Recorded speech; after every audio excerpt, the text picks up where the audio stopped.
Hello everyone, আসসালামু আলাইকুম। This is Fatema Mitu. Welcome to my channel. আজ আপনাদেরকে দেখাবো পাঙ্গাস মাছ কিভাবে ভাজি করতে হয়।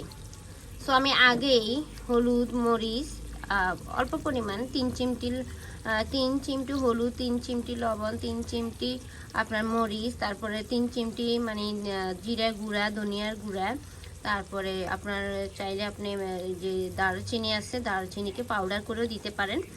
তো আমি হলুদের গুঁড়া, মরিচের গুঁড়া, লবণের গুঁড়া আর আমি দিয়েছি ধনিয়ার গুঁড়া আর জিরা গুঁড়া, এগুলো দিয়ে ভালো করে মিক্স করে আমি 5 মিনিট রেখে দিয়ে মাছগুলোকে 5 মিনিট 10 মিনিট রেখে দিয়ে তারপরে আমি এখন তেলে দিয়ে দিচ্ছি। এইভাবে করলে আপনার তেলের পরিমাণ কম ইউজ করতে হবে, আপনার তেল কম অপচয় হবে।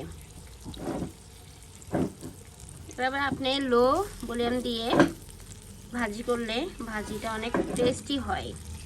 বাচ্চারা খেতে খুবই মজা লাগে, বাচ্চারা খুবই ইজিভাবে মাছগুলো খায়।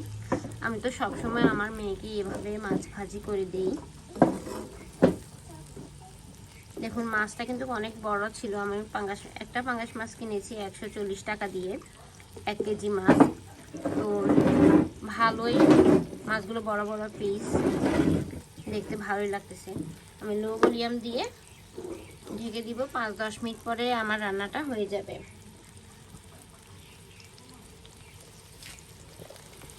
আসলে আমি আপনাদের আগেও বলেছি রান্নাটা হচ্ছে নিজের মাধুর্যর কাছে, রান্নাটা হচ্ছে একটা আর্ট। তো এটা আপনি যেভাবে করবেন সেভাবে আপনার রান্না আপনার কাছে মজা লাগবে।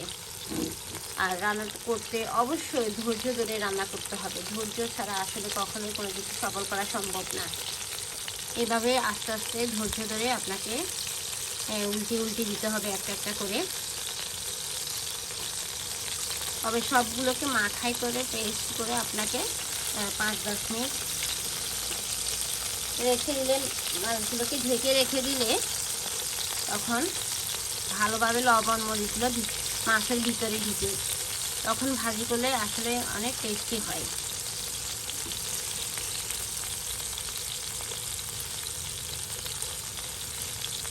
এভাবে 5-10 মিনিট ধরে রাখলে আপনার রান্নাটা আসলে সুন্দর মতন হয়ে যাবে, মাছ ভাজিগুলো হয়ে যাবে।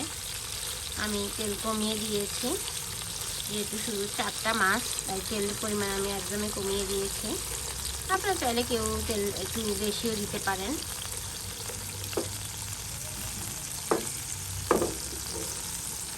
এভাবে একটু তেলগুলোকে ঘুরিয়ে ঘুরিয়ে দিতে পারেন।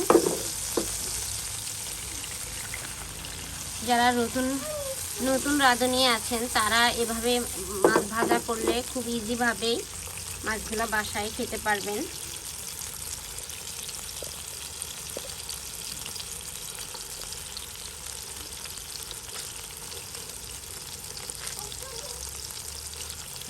কিছুক্ষণ পরে আমার মাছ ভাজিগুলো হয়ে যাবে।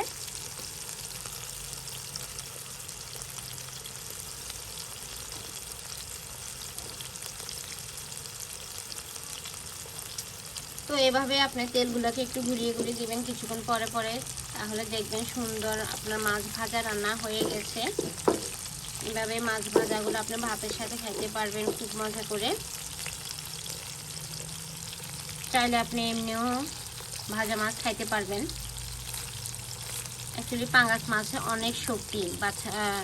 ডাক্তাররা তো রিকভারি করে, যে বাচ্চার সাজেস্ট করে ডাক্তাররা যে বাচ্চাদেরকে সব সময় এভাবে পাঙ্গাস মাছ ভাজি করে খাওয়ানোর জন্য, রান্না করে খাওয়ানোর জন্য।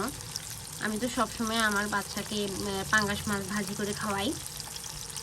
পাঙ্গাস মাছে অনেক পুষ্টি, অনেক শক্তি, আপনার অনেক ক্যালসিয়াম থাকে, প্রোটিন থাকে, অনেক প্রোটিন থাকে, ক্যালসিয়াম থাকে পাঙ্গাস মাছে। যেহেতু পাঙ্গাস মাছ বিভিন্ন রকম খাবার খায়, বিভিন্ন মানুষের মতো বিভিন্ন রকম খাবার খায় পাঙ্গাস মাছ, তো এই জন্য পাঙ্গাস মাছে অনেক শক্তি থাকে।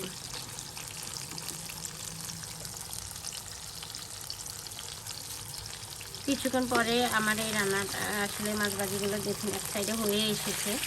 আমি আবার একটু একটু করে উল্টিয়ে দিচ্ছি, একটা একটা করে উল্টিয়ে দিচ্ছি।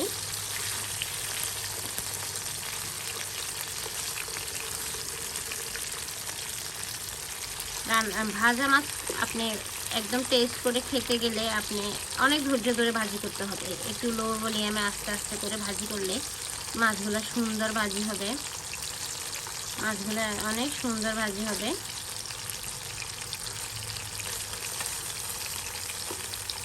আসলে দেখতে ভালো লাগলে আপনার খেতে অবশ্যই ভালো লাগে। আপনার পরিবেশন যদি সুন্দর হয় আপনার মুখে রুচি অফকোর্স আসবে। তো আপনি আগে দেখার সৌন্দর্যটা সুন্দর করবেন, আপনি রান্নার সৌন্দর্য আগে দেখার সময় দেখতে ভালো লাগতেছে, আপনার চোখের দৃষ্টি জোড়াচ্ছে এরকম করে আগে রান্না করবেন, তাহলে দেখবেন আপনার খেতে মুখে অবশ্যই টেস্ট লাগবে। আমি তো পরিবেশন করা কখনোই ভাজা মাছ খেতেই পারি না, কোনো রান্নাই আমি পরিবেশন ছাড়া খেতেই পারি না। তো এভাবে কিছুক্ষণ পরে আমি একটু ঢেকে দিব, আসলে ঢেকে দিয়ে রান্না করলে খুব ভালো হয়। 5 মিনিট এভাবে ঢেকে দিয়ে রান্না করলে খুব ভালো হবে রান্নাটা।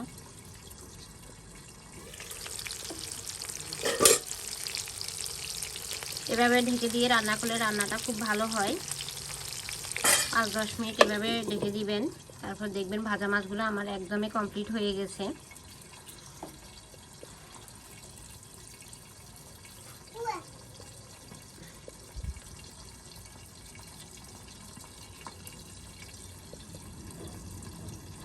তো দেখুন এবার আমি এগুলোকে আবার একটু নেড়ে ছেড়ে দেবো, একটা একটা করে আবার উঠিয়ে দেবো, তাহলে দেখবেন আমার ভাজাগুলো একদমই ভালো মতো হয়ে যাবে।